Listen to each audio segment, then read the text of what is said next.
अशोक के अभिलेख। अभिलेख किसी कठोर सतह पर लिखे हुए लेख को अभिलेख कहा जाता है, जैसे धातु, लकड़ी तथा पत्थर आदि पर। ये जो भारत में अभिलेख की परंपरा की जो शुरुआत हुई वह अशोक के शासनकाल को कहा जाता है। इन्हीं के शासनकाल में अभिलेख की परंपरा की शुरुआत हुई और प्रभावित होकर किससे, तो डेरियस प्रथम से प्रभावित होकर भारत में भी अभिलेख की परंपरा की शुरुआत हुई, जिसके खोजकर्ता टी फैंथेलर और जिन्होंने इस अभिलेख को जो पढ़ा उनका नाम जेम्स प्रिंसेप था।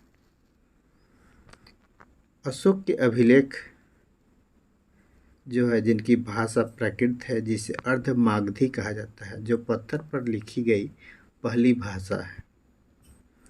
लिपि की बात करते हैं तो ब्राह्मी लिपि संपूर्ण भारत में और खरोष्टी लिपि जो है वह पाकिस्तान में शहबाजगढ़ी और मानसेहरा अभिलेख पर यह खरोष्टी लिपि अंकित है। अगला है ग्रीक अरमाइक जो लिपि जो है वह अफगानिस्तान के क्षेत्र में है, जिसे लंघमान व तक्षशिला के क्षेत्र में माना जाता है। द्विभाषी अभिलेख सारेकुन्हा कंधार में और ग्रीक प्लस अरमाइक लिपि में यह लिखा गया है। एक आवश्यक सूचना, अति आवश्यक सूचना, बीपीएससी पटना में 67वीं बीपीएससी प्री का एग्ज़ाम जो है वह 20/9/2022 को होने की संभावनाएं हैं, जो ऑफिशियल साइट पर यह अंकित कर दिया गया है, आज अपलोड कर दिया गया है।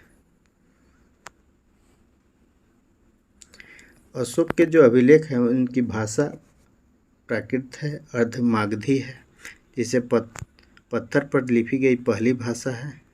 और इस भाषा की जो लिपि है वो ब्राह्मी लिपि संपूर्ण भारत में, खरोष्टी लिपि पाकिस्तान शहबाजगढ़ी और मानसेहरा अभिलेख में, ग्रीक और अरमाइक जो लिपि है वो अफगानिस्तान के क्षेत्र में है, जहाँ लंघमान व तक्षशिला है।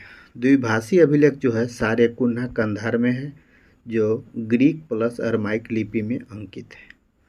अभिलेख के 3 प्रकार हैं। पहला है शिलालेख, दूसरा है स्तंभलेख और तीसरा है गुहालेख। शिलालेख जो है वह 2 भागों में बटा हुआ है, एक बृहत शिलालेख और एक लघु शिलालेख। ऐसे लेख जो कई स्थानों पर पाए गए हैं जिसमें समान बातें कही गई है तो वह बृहत शिलालेख के नाम से जाना जाता है। और लघु शिलालेख में प्रत्येक शिलालेख में अलग अलग 2 बातें या आदेश अंकित है। बृहत शिलालेख जो है वह 14 लेख है, जिसे पॉइंट कहते हैं। यह 8 स्थानों से प्राप्त हुआ है।